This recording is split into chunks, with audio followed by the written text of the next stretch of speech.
আসসালামু আলাইকুম, welcome back to my new blog. কেমন আছেন সবাই? অনেক দিন পরে আবার একটা ব্লগ নিয়ে আসলাম। আসলে আমি রেগুলার করতে চাই, বাট হয় না। তো এখানে একটু আগে আপনাদের ভাইয়া বাজার করে নিয়ে আসছে। তো টুকিটাকি হালকা বাজার করছে, খুব বেশি না। তো এখানে মুরগিটা আমি কেটে ভাগ করে রেখে দিচ্ছি, আর আজকের জন্য একটু নিয়েছি রান্না করার জন্য। আমরা যেহেতু দুইজন, আমাদের অত লাগে না, মানে অল্প করে রান্না করলেই হয়ে যায়। এখানে আলু আর পেঁয়াজ নিয়ে আসছিলো, সেটা আমি ঝুড়িতে ঢেলে রাখতেছিলাম।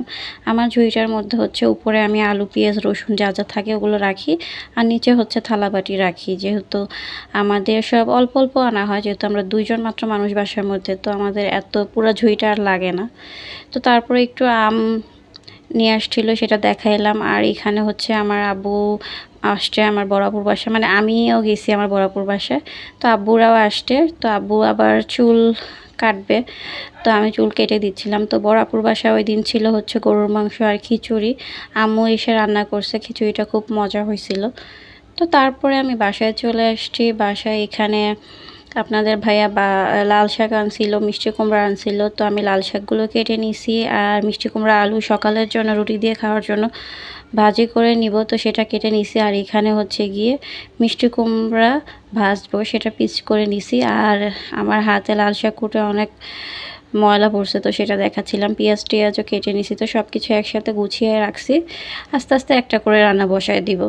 তো প্রথমে এখানে আমি আগে ডালটা বসাবো। আপনাদের ভাইয়া আজকে বলছে যে একটু ডাল চচ্চড়ি করো, তো সেটার জন্য আমি ভাবলাম যে আগে ডালটা রান্না শেষ করি, তারপর একে একে সবগুলো করব। তো এখানে আমি ডাল চচ্চড়ির জন্য ডালের মধ্যে যাবতীয় যা মশলা টশলা লাগে সেগুলো দিয়ে দিচ্ছি। তো আমরা দুজন মানুষ, অল্প একটুই লাগে, সেজন্য বেশি রান্না করলে দেখা যায় কি পরে নষ্ট হয়, মানে একবারেরটা আপনাদের ভাইয়া দুইবার আর খেতে চায় না। তো এখানে আমি অল্প করে ডাল নিয়ে সেখানে পেঁয়াজ রসুন কুচি করে দিয়ে দিছি। তারপরে আদা রসুন বাটা, একটু জিরা ধনিয়া হলুদ মরিচ সব কিছু দিয়ে তারপরে এখানে আমি হাত দিয়ে এটাকে মেখে নিব। তারপর একটু তেল দিয়ে দিব। একবারে সব কিছু করে এটা আমি তারপরে রান্না করে, মানে রান্নার জন্য বসায় দিব।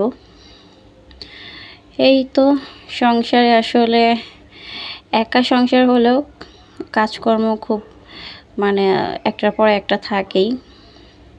রান্নাবান্নাও কিন্তু খুব সহজ না, ওইটা করতেই হয়। যাই হোক, তো আমার এখানে ডালটা চচ্চড়ি করা শেষ। আমি যেটা আপনাদের দেখাচ্ছি মাত্রই গরম গরম বাটিতে নিয়ে নিছি। এইটাই আমাদের একদিনের বেশি চলে যাবে, আমার থেকে যাবে আমি শিওর। কারণ অনেকগুলা আইটেম থাকলে সবগুলো একটু একটু করে খেলে আবার থেকে যায়।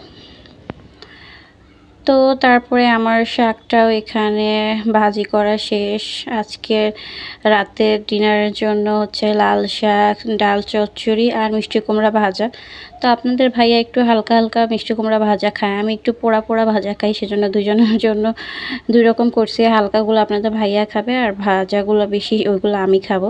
দেখতে যদিও পোড়া পোড়া লাগছে, কিন্তু এটা কিন্তু আসলে পুড়ে নাই, আমি একটু বেশি ভাজা দিছি আমার জন্য।